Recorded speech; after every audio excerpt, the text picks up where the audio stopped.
Student, जब पूरी उनकी रेड आर्मी वापस आ गई यूएसएसआर के पास, तो जो पैसा रशिया लगा रही थी, अब वो पैसा यूएसएसआर को लगाना पड़ रहा था, जिसकी वजह से उनकी जो प्रोडक्टिविटी थी पैसे की, वो तो कम होती चली गई। साथ में टेक्नोलॉजिकली भी यूएसएसआर बहुत अच्छा नहीं था, वो टेक्नोलॉजी भी उनके पास अच्छी नहीं थी। अब पैसे की शॉर्टेज होने की वजह से क्या हुआ स्टूडेंट, कंज्यूमर गुड्स के ऊपर काफ़ी इम्पैक्ट आने लगा, यानी कि खाने पीने की वस्तुओं पे काफ़ी ज़्यादा इम्पैक्ट आने लगा। बिकॉज ऑफ दैट इम्पैक्ट क्या हुआ, उनको पैसा लगाने के लिए सोवियत लगाने के लिए जो सोवियत यूनियन था वो तैयार नहीं था। क्या होने लगा कि उनको जो फूड था वो इम्पोर्ट करना पड़ रहा था बाहर से, जिसकी वजह से जो पूरी इकोनॉमिकल कंडीशंस थी वो काफ़ी फॉल्टरिंग हो गई। फॉल्टरिंग का क्या मतलब है बेटा, यहाँ पे फॉल्टरिंग का मतलब ये है कि इसको ऐसे बता सकते हैं कि coming to a halt means रुक जाना। तो जो इकोनॉमिकल कंडीशन थी वो काफ़ी ज़्यादा उनकी ख़राब हो गई, या ये कह सकते हैं कि वो एक ही जगह पर आके रुक गई। जैसे हमारा इंडिया है, आज India is having the highest economical growth, अभी तक 7% we have as an economical growth. पर वहाँ पे क्या हुआ, वहाँ पे जो उनकी इकोनॉमिकल ग्रोथ थी वो आके रुक गई, और उनको काफ़ी ज़्यादा इकोनॉमिक लॉसेस होने लगे। लॉसेस क्यों होने लगे, क्योंकि जब 1979 में जब रशिया की जो रेड आर्मी थी जब यूएसएसआर के पास आ गई, तो क्या हुआ, फाइनेंशियली इकोनॉमिकली अब वो पैसा देश का ही यूज़ होने लगा। पहले रशिया का यूज़ हो रहा था, अब यूएसएसआर का होने लगा। तो उससे क्या हुआ, प्रोडक्टिविटी कम हो गई, क्योंकि बहुत सारे मिलिट्री को संभालने के लिए आपको बहुत पैसे की ज़रूरत होती है। टेक्नोलॉजिकली वाइज भी बहुत अच्छा नहीं था यूएसएसआर। तो ये एक तरीके की विशेष साइकिल बन गई, घूम फिर के इतनी बुरी कंडीशन हो गई कि लोग बाग काफ़ी फ्रस्ट्रेट रहने लगे, और वहाँ के लोगों में इतनी फ्रस्ट्रेशन हो गई कि दे वर becoming unhappy with the current situation. To summarize this whole Soviet system, let me brief you once again all the important points we have studied up till now. That is, the Soviet Revolution in Russia gave birth to USSR. The revolution was inspired by the ideals of socialism as opposed to capitalism and the need for the egalitarian society. क्या था बेटा, वो socialism पे believe करते थे instead of capitalism. क्यों capitalism पे believe नहीं करते थे, क्योंकि वो कम्युनलिज्म था, मैंने आपको बताया था। पर वो चाहते क्या थे, वो एक एग्लिटेरियन सोसाइटी चाहते थे, मीन्स वो चाहते थे कि उनको लिबर्टी मिले, वो लिबरलाइजेशन के साथ जिए, जो भी उनका प्रॉफिट है वो वर्कर्स तक डायरेक्ट पहुँचे, इंस्टेड कि उसे स्टेट रखे, नेशन रखे। After the second world war, the East European countries that the Soviet army had liberated from the fascist forces came under the control of the USSR.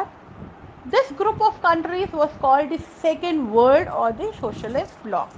So I told you there were two blocks after the bipolarity. Bi means two, polarity means pole. So one was the US, another was the USSR. So the first world was the US, second world was the USSR. So the second bloc was known as the Soviet Socialist Bloc. Soviet Union became a great power after the Second World War with developed economy owing to complex communication network, vast energy resources including oil, iron and steel, machinery production and a transport sector that connected its remotest regions with efficiency, domestic consumer industry, lack of employment, etc. We have also studied this, students. Even second world war के बाद भी USSR की जो economic conditions थी वो बहुत अच्छी थी, जबकि वर्ल्ड वॉर में बहुत पैसा लगता है और काफ़ी डिस्ट्रक्शन होता है, तब भी यूएसएसआर की इकोनॉमिकल कंडीशंस बहुत अच्छी थी। उसके पीछे रीज़न क्या था कि उसका जो कम्युनिकेशन नेटवर्क था वो बहुत अच्छा था। उनके इवन जो रिसोर्सेज थे, जैसे ऑयल हो गया, आयरन हो गया, स्टील हो गया, मशीनरी हो गई, वो सब कुछ बहुत ही बढ़िया था, जिसकी वजह से उनका ट्रांसपोर्ट सेक्टर बहुत अच्छा रहा, जैसे रेलवेज हो गया। और साथ ही साथ उनके पास सबसे अच्छा तरीका क्या था, उनकी जो डोमेस्टिक कंज्यूमर इंडस्ट्री थी, मीन वो एक पेन से लेकर एयरक्राफ्ट तक वो सब बनाते थे, और जिसको वो एक्सपोर्ट भी करते थे। तो उस इम्पोर्ट एक्सपोर्ट की वजह से क्या हुआ था, उनके यहाँ पे नो अनएम्प्लॉयमेंट था, उनके यहाँ पे कोई भी ऐसा व्यक्ति नहीं था जिसके पास जॉब ना हो। और साथ ही साथ सबसे अच्छी बात क्या थी कि जब वो सब कुछ बनाते थे तो इम्पोर्ट एक्सपोर्ट करने में उनको काफ़ी आसानी रहती थी, जिससे उनके पास काफ़ी पैसा था, जिसकी वजह से उनकी इकोनॉमिकल कंडीशंस बहुत अच्छी थी। However, the Soviet system became very bureaucratic and authoritarian due to lack of democracy and the absence of freedom of speech. क्योंकि वो लोग बहुत ज़्यादा रिजिड थे अपनी सिस्टम को लेके, अपनी कम्युनलिज्म वाले फैक्टर को लेके। तो उनकी जो पूरी सिस्टम था वो बहुत ब्यूरोक्रेटिक था, अथॉरिटेरियन था, मीन्स लोगों के पास फ्रीडम नहीं थी। क्यों नहीं था? क्योंकि वहाँ पे एक ही पार्टी थी, वो थी कम्युनिस्ट पार्टी। कोई भी ऑपोजिशन में कोई पार्टी ही नहीं थी, कोई लीडर ही नहीं था जिसको वो चूज़ कर सकते हो। तो दैट वाज द रीज़न कि एक ही चलती थी वहाँ पे। दैट्स वाई वो लोग काफ़ी अथॉरिटेरियन थे और ब्यूरोक्रेटिक थे। Soviet Union lagged behind the West in technology, infrastructure, and could not fulfill the political aspiration of people. Soviet invasion of Afghanistan in 1979 also weakened the system furthermore.